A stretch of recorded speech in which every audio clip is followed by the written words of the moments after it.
everybody, and welcome to Let's Look at UnEpic. So this is a game that came out via Steam Greenlight, so it is available on Steam for $10. And as I understand it, it was actually a project that was completed a couple of years ago, but it's been seeing updates since then, and now it's available on a major distribution platform, which is how I got word of it. The easiest way to describe this, it's a Metroidvania. Almost, I would say, like a La Mulana style Metroidvania. Not to say that it's necessarily as difficult as La Mulana, but there's puzzles. It's more combat focused than La Mulana, I would say. There's secrets, and it's got a very tabletop RPG kind of aesthetic put in over top of it. So I'm playing as a Ding Dong here, as you can see. I played for 1 hour and 1 minute, but that's not totally accurate. I think it's more time than that. It's just maybe erased the time for my deaths. And I'm only level 2, and I've explored 8% of the entire dungeon here. So that should give you a feel, maybe it's a 6 to 10 hour game or an 8 to 12 hour game, based on those metrics right there.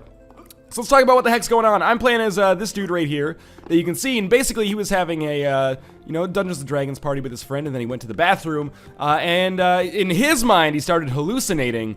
So he thinks that he's been slipped something into his beer, but he found himself in this, like, awful world. Oh god, be careful here.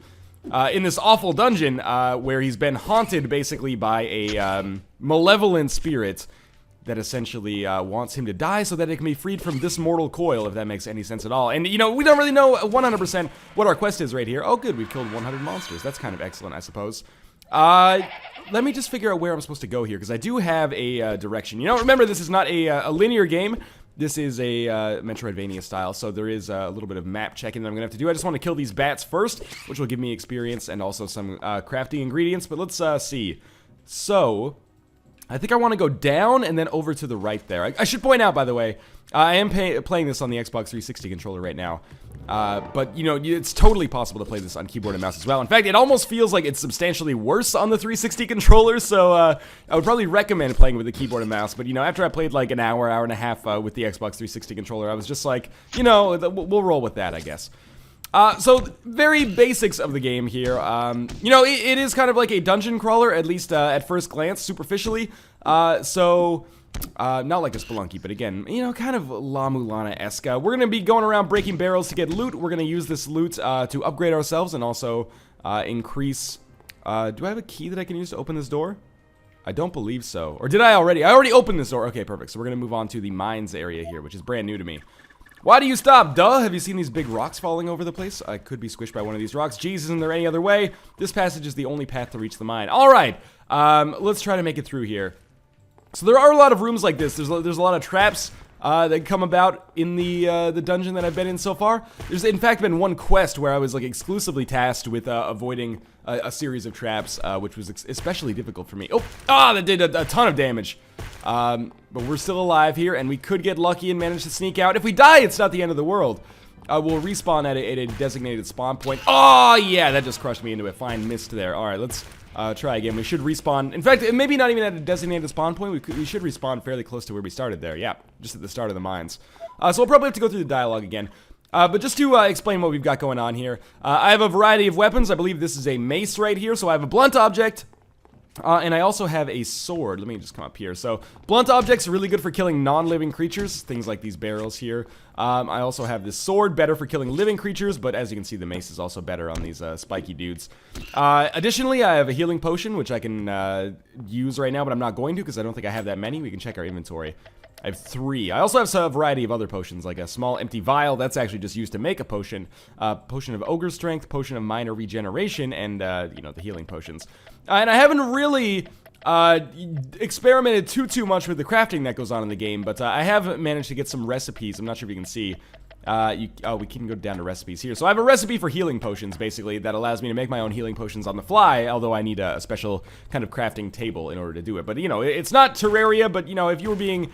a bit reductive, you could say that it has kind of Terraria-like elements. In fact, this may have indeed come out before Terraria. I'm not 100% sure. But either way, it doesn't matter, who got the idea from who, or if they were both independently created. That's just my convenient way of describing the systems at work here. Alright, so let's... Oh, that was real close. I definitely would have been crushed if I walked under that. Just keep running here. And I'm concerned that maybe it's going to get a little bit harder every single time we enter a new passage. That one is real close. Okay, now we'll drink a healing potion quickly. Unfortunately, that requires us to stay still, but it did also heal us for almost exactly the amount of health that we lost. Okay. Holy crap, I made it. I've got like plus 20 to dodging. Hey, Zara, take that. I'm still alive. Zara is the the spirit that inhabits our body. He tried to take over our body, but unfortunately, we're too strong for that. So God watches over fools and children. What are these things looking at me? They look like floating eyes. They must be like Harnakan spies. I'd better kill them before they alert someone. I'll try to hit them with my bow from here. Okay. To aim at a far target, press the tab key. I will do my best. So now I am transitioning to keyboard and mouse here. Okay, that worked surprisingly well. I've got to take out my bow, presumably, to actually do this.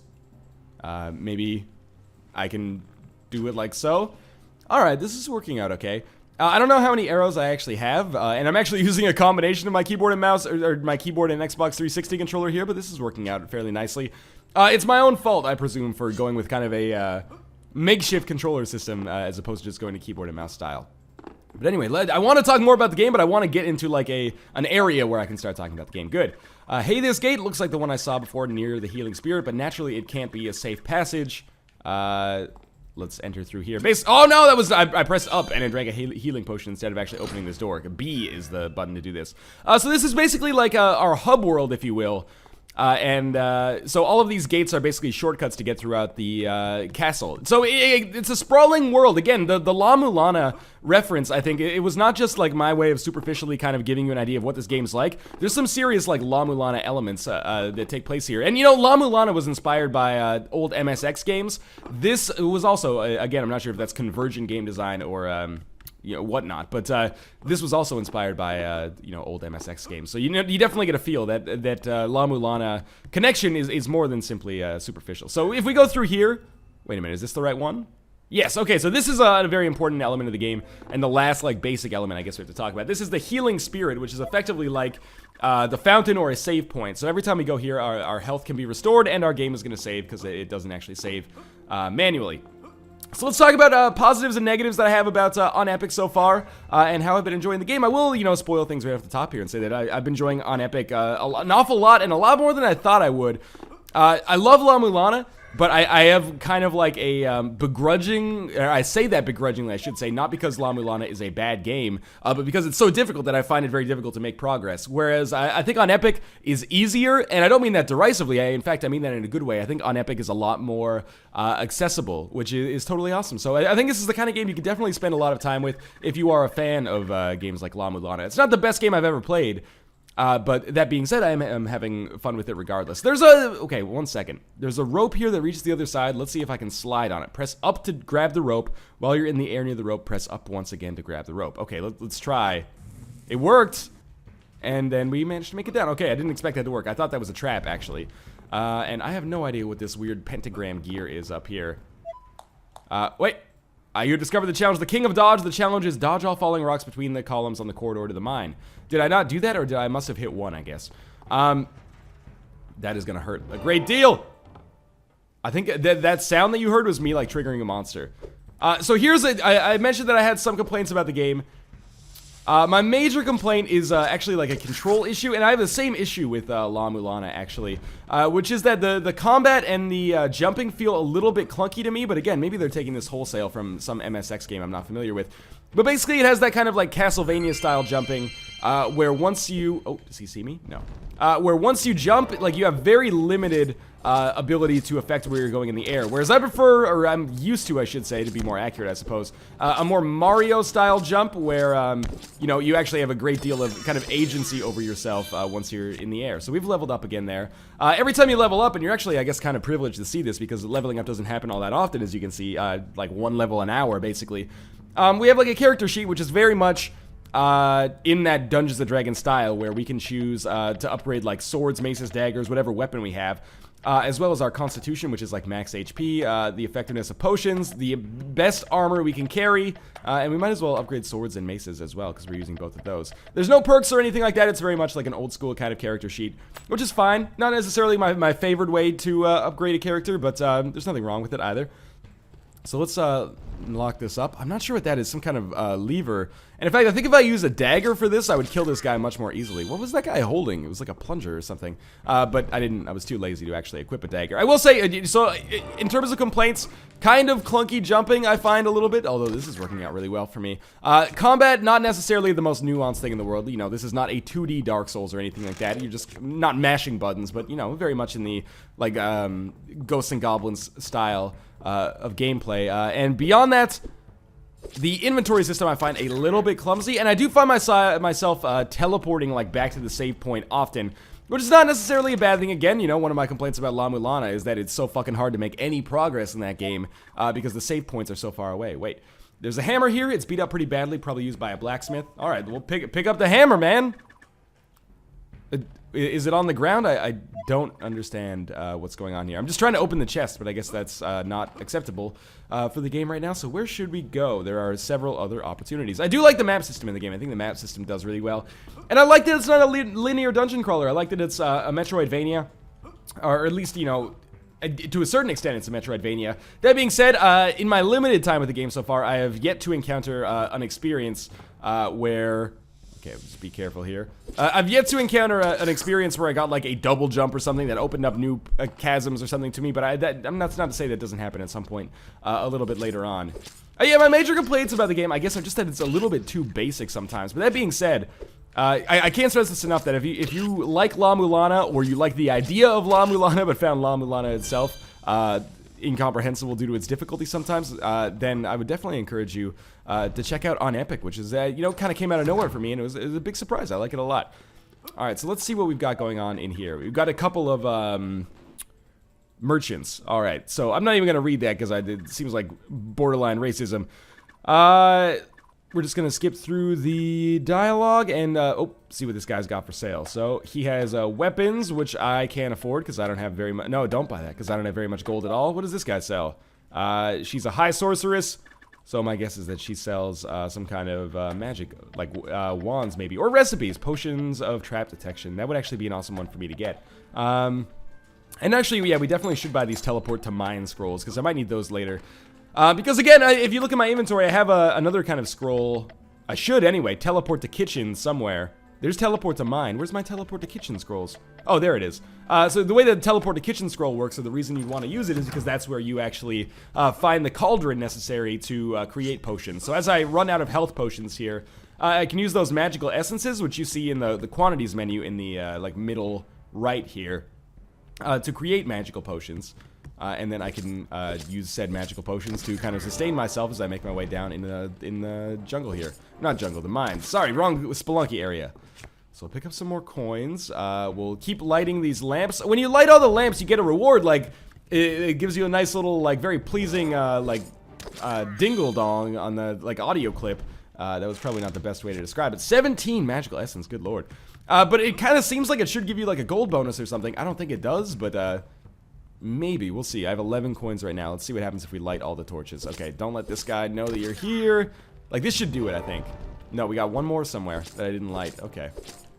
As you can see, combat so far pretty easy, but I have died a couple of times. Light spear. Okay, this looks like it's actually really good. So what is this? When you kill a creature, the magic in this weapon activates for a while, causing additional magic damage.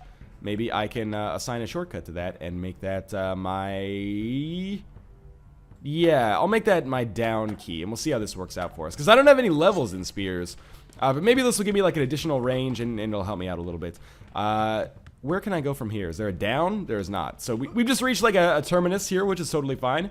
Let's continue onward, see if we can maybe fight like a boss or something. I haven't encountered a boss. I don't even know if there's bosses in the game, but if there are, maybe we'll be able to see one. Alright, so I can actually stand far enough away and be okay here. There are status effects, as you might expect. I've been poisoned here, and the game does a very good job within the interface.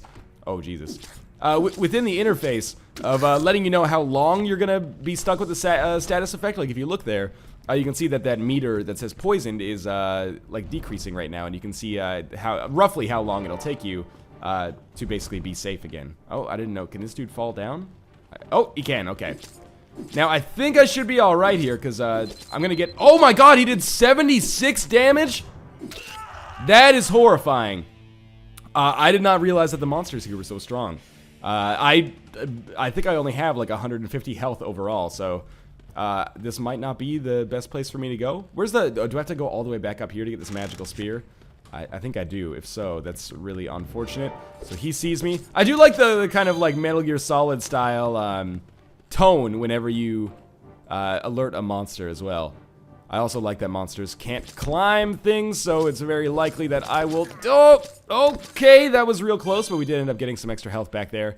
And there's a chest over here which contains a magical spear. Yes. So it's important to note, I probably should have mentioned this a little bit earlier, but what's important to note is that the game, I gotta sign a shortcut here, is that the game is not a roguelike. Like, the treasures are not going to be randomized every single time, which is something that, again, I probably should have cleared up at the start of this video, because I could easily see how people would think that it is, given the kind of structure of the game.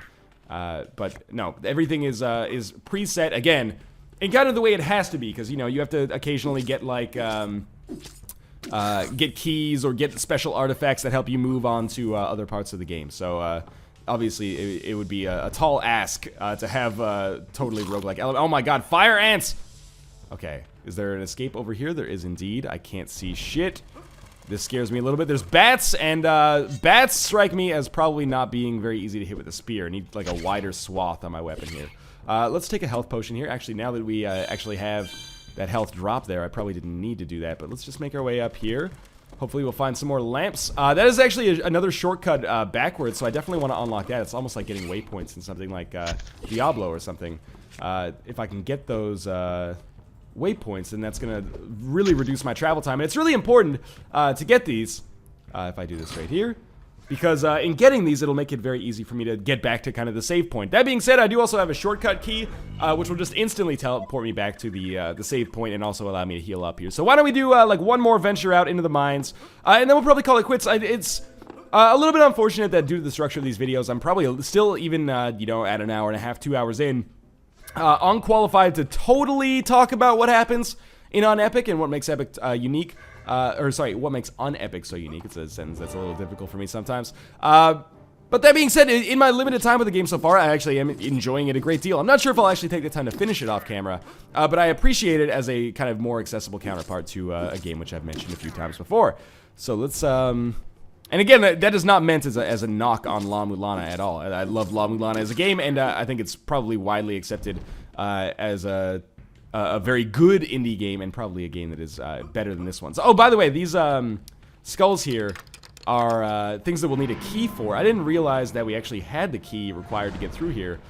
So there's like some kind of treasure chest up here at the top. If we can just avoid... Oh, how do we get up there? We got to go up the other way. Okay. Yeah, I didn't realize we had the key to open this up. I wonder if this just goes back to the dungeons that we were in earlier. So I'm hoping this guy walks backwards. We have no... Yes, hello. We have no healing potions right now, so I'm gonna have to get probably a little bit lucky if we're gonna succeed here, or just have the heart drop there. I would definitely classify that as getting a little bit lucky. Every time he hits me, he does like 3/4 of my total health. What is this? There's a vein of iron pyrite here. Pity it's not real gold. I guess iron pyrite might be fool's gold. We are getting a ton of red essence, so I could go craft some. What was I going to say? I could go craft some healing potions, but I don't think it's totally necessary right now. Just want to make sure I'm lighting all these just so the room gets bright. That's what I meant when I said, like, oh, it feels like there should be a bonus beyond just that, you know, admittedly very pleasant sound that happens whenever you light all the torches in a room, but perhaps not. Again, we'll start lighting some torches here because I'm very confused about what's going on. What the hell is this pit? There's the remains of eggshells everywhere and some sort of device in the middle. We must be in the lair of the Great Dinadon. More like the Great Ding Dong, and this device will awaken him. It is one of the guardians of my lord that took the shape of a worm. Go forward, face him. You will have to activate the invoker. When your body is crushed, I will emerge, and the echo of my laughs will resonate around the castle. Alright, so maybe this actually is a boss here. Let's give it a try, but first let's light all of the lamps so it's easy enough for us to see what the heck's going on. We did not get a gold bonus there, I just noticed, but anyway. So we've activated this invoker in the center, just typing it out, and now the ladder is gone, and we do have a boss fight. So there are boss fights in the game. I'm glad we... you know, took the time to discover that. I am real freaked out here. I did manage to do a lot. Oh god, those bombs are exploding into worms. It's all of my worst nightmares combined. And I am not doing nearly as much damage as I would like to do. It didn't seem like the spear was really doing any damage at all, which is oh god! Basically crushed me in a single swoop there. Yeah, we're very nearly dead. Oh, this is like a safe zone for us. Let's see if I can keep this up. I feel like I should be hitting him, but I'm not. Maybe you can only hit the head or something? Let me take out the spear and see if that does anything. Oh, it hits him. Oh, you can only hit the head. Okay. Noted. We're gonna die here anyway, though, because I don't have any potions. These are all going to explode soon. Yep, we're going to die as soon as I get hit by one more explosion. Oh, never mind. We got a little health back, and then we immediately got hit for more than we were healed. I wish I could get, like, a vampiric weapon or something. Maybe we'll get some life back from one of these worms, though. Oh, yes. Ah, we got crushed. That being said, I think that's going to do it for my, let's look at it on Epic. Definitely, this game's a surprise. I liked it enough. I wouldn't necessarily say it's a must-play or anything like that, but if you are a fan of Metroidvanias, definitely consider checking this out, especially if you're into that more like fantasy style versus the, the Indiana Jones style, I guess, of something like La Mulana. Not that La Mulana has a lot of fantastical elements as well. But yeah, there will be a link to the video description in the store page, and mostly I just want to say good on Greenlight for getting a game through that, otherwise might not have gotten that much attention, although, maybe I'm just exposing my ignorance here, and this game has a cult following even before it came out on Steam. But in any case, yeah, check it out on Steam. There is a link to the Steam store page in the video description below. As always, thanks for watching, and I will see you next time.